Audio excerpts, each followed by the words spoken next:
Alright, so, whoops, hold on here, start from the beginning. Alright, so this is the 2-3 notes, okay, and so 2-3 is over factoring strategies, which factoring was in the last lesson, but we're just going to do a couple additional ones and some potential harder scenarios. And then the second half is zero product property, and that is a property that allows us to solve equations by factoring. Okay, so let's give it a go here.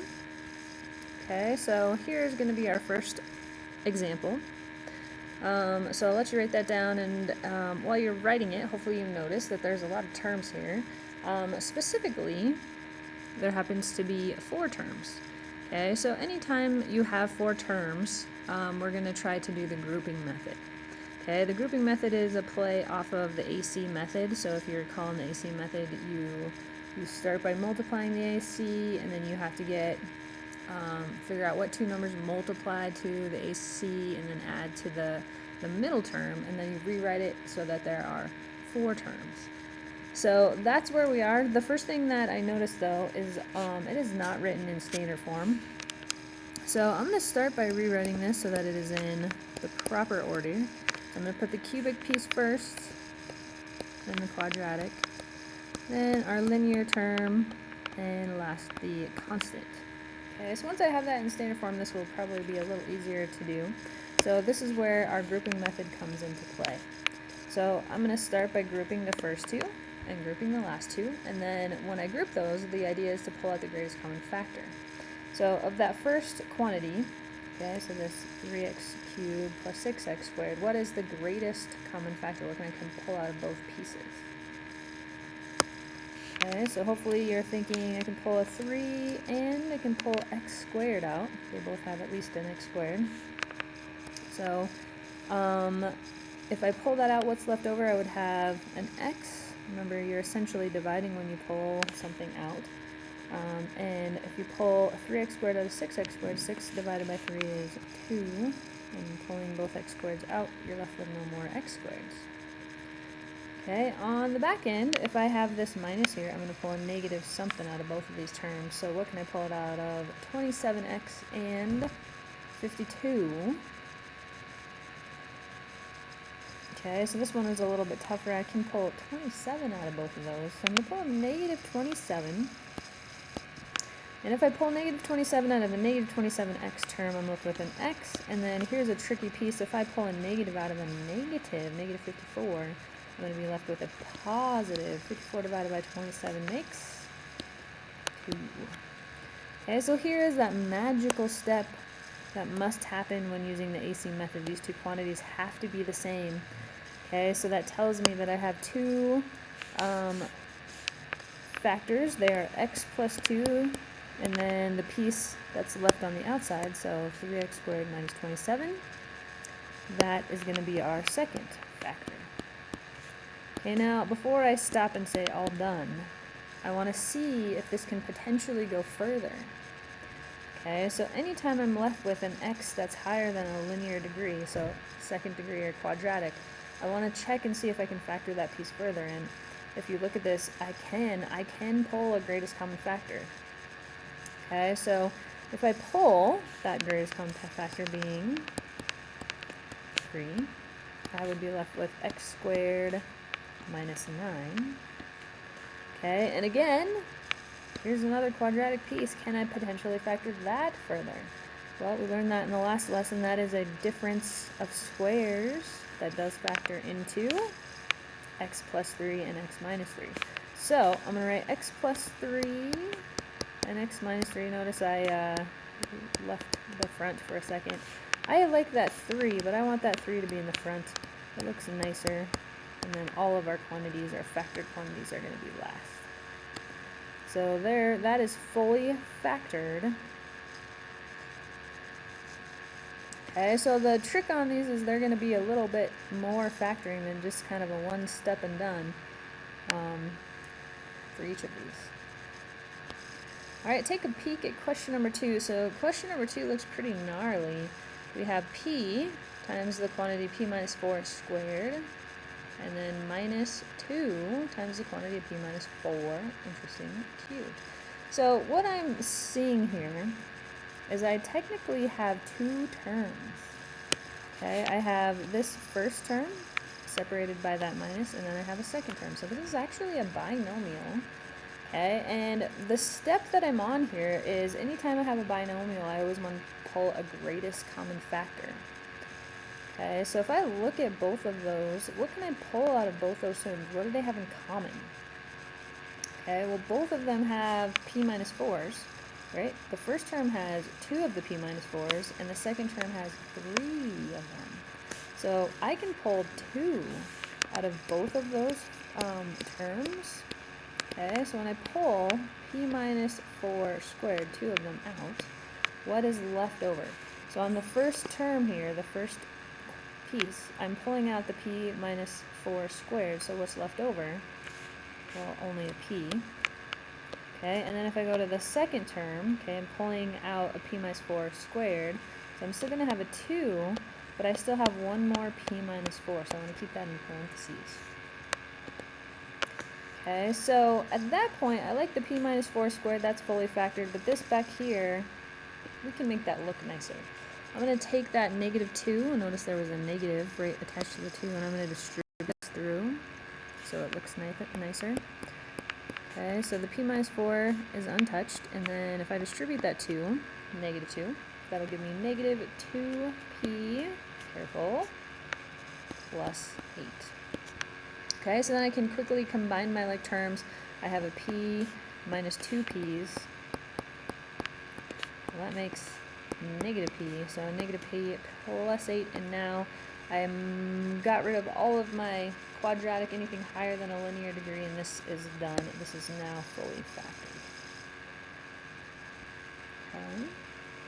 So that's actually a play off of the grouping method. If you notice the step right here, where we had done the grouping and then we pulled out greatest common factor, that's actually the same step that this is presented to us at. So that's kind of an interesting thing. So they're going to definitely do some grouping method on your test. Alright, let's try this one, okay? So question number 3 has multiple variables. So now this is fair game to have more than one variable. This is a binomial. I have two terms. So anytime I have two terms, what should you be thinking? Okay, hopefully you're thinking greatest common factor. What can I pull out of both of these? Well, both of them have an x and both of them have a y, so I'm going to pull an xy out. So if I do that, I'm going to have 64, and if I pull an x out of x cubed, there's x squared left over, and I pull the y out of y, that's gone. Okay, on the second term, be careful here. If I pull xy out of xy, what's left over? 1. Okay, think of it as x divided by x, 5 divided by 5. I divide by the same thing, so I have to have a 1 there. Okay, so, am I done? Of course not. We have a quadratic piece. Okay, so I have a binomial. I can't pull a greatest common factor, so what's left? That factors with the difference of squared. So, difference of squared, what is the square root of 64x squared? Oh, that's 8. So 8x, and then the square root of 1 is 1, so 8x minus 1, and 8x plus 1, so that's a difference of squares. Okay, that looks good. Can't pull greatest common factor anymore. Done. Okay, that one's a tricky one too. Alright, let's try question number 4. So question number 4, okay, this time we have a trinomial. There are 3 terms. And again, I notice that these are not written in standard form. It's this 4th degree is at the back end. I'm going to pull that to the front and write this correctly. 40x to the 4th minus 50x cubed plus 15x squared. So hopefully you're looking at this and going, man, everything has x's, everything is divisible by 5. So let's start by pulling a greatest common factor. So I'm going to pull, everything is divisible by 5, so 5. And how many x's can I pull out of every single term? Well, I can pull at least x squared out of everything. So what's left over? If I pull 5x squared out of 40x to the fourth, that would give me 8x squared. If I pull 5x squared out of 50x cubed, it gives me 10x. And if I pull 5x squared out of 15x squared, we're left with 3. Alright, so one would hope we're done, but no such luck here. We have a quadratic again. So what method this time am I going to use to factor the 8x squared? We got a trinomial. So this is an AC method off to the side. So I'm off to the side here, I'm going to kind of use my AC method. So I have a times c, 8 times 3. Well, that's 24. So I'm thinking what two numbers multiply to 24 and add to negative 10? How about, let's see, negative 6 and negative 4 would work, right? Negative 6, negative 4. So I'm going to rewrite that middle term, right? So the 10x. So that 5x squared in the front, we're just going to drop that, okay? Don't lose it. So in my AC method, I'm going to rewrite that 10x as negative 6x and negative 4x. Okay, so this is my 4-termed. So from there, we're going to do the grouping, greatest common factor from the grouping. Okay, so now I'm looking at my orange here, my first quantity, and thinking, what can I pull out of that? Okay, make sure to drop that 5x squared one more time. So greatest common factor of 8x squared and 6x would be 2x. So leftover would be 4x minus 3. Okay, and since I have a minus here, I'm going to pull a negative something. Ooh, negative nothing, negative 1.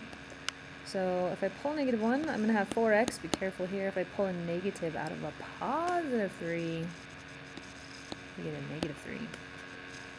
Alright, so there's that magical step where both of these two quantities are the same. So, again, drop that 5x squared. The first quantity is going to be 4x minus 3. Okay, and then the stuff on the outside is the second one, 2x minus 1. Nice. Fully factored. Alright, so that's a couple of, well, good work problems. I'm thinking from there we're probably okay. So greatest common factor and grouping. So let's move down to the zero product property. Okay, so this is the zero product property. The idea is now we are solving an equation. Okay, and basically what this is kind of leading us to is if I have a number times something that equals 0, what could this value of x possibly be? Okay, well, 3 times what number makes 0? 3 times 0. Okay, so the idea is that if I'm multiplying two pieces, okay, so two pieces being x times y, and it's set equal to 0, then I know that either, well, x equals 0, or the y is equal to 0. Okay, so that's where this method of factoring comes from. Okay, so we're going to take our equations now and we're going to set them equal to 0, and that will allow us to factor and solve. Okay, so before we use this principle, okay, it is imperative, since this is the zero product property, that the equation must be set equal to 0. I'm going to say we have to have the equation equal to 0. Okay, and once we do that, the next step will be to factor. Okay, so we're going to factor, and then we're going to set those quantities equal to 0. Okay, you have done this before in the past. Okay, example 1. Okay, so this equation is, well, set equal to 0, so that would always be the first step if it is not set equal to 0. Okay, step 2, factor. Well, that's awfully nice. They set this one's already set equal to 0, and it's already factored. So now all I have left to do is apply the zero product property. And I'm going to set this quantity, this is kind of like the x in my little example. And the second piece would be my y. So I'm going to set each of those quantities equal to 0 and solve. So I'm going to take 9x plus 1, set that to 0, and I'm going to solve for x. So how would you solve for x here? Hopefully you said minus 1. And then we're going to divide by 9. So one of the solutions to this quadratic equation is a negative 1/9. Okay, then I'm going to do the same thing to that other quantity, negative 3x minus 3. I'm going to set that equal to 0 and solve that. So to solve that, I would start by adding the 3 over. And from there, to isolate the x, we divide by 4. So the second solution to this would be 3/4.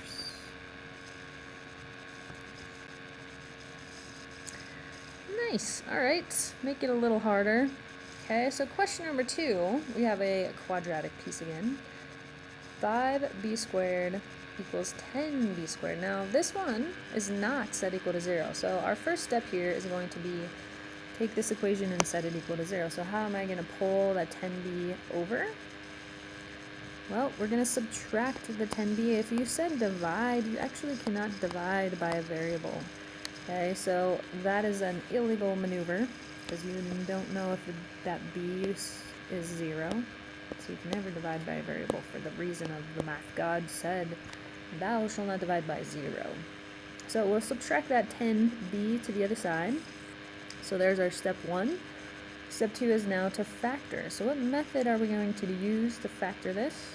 Okay, I've got a binomial, so I'm thinking greatest common factor. What can I pull out of both terms? Yes, 5b. What's left over? Would give me b minus 2. And so now again I have two quantities that are set equal to 0. So I have this 5b and I have this b minus 2.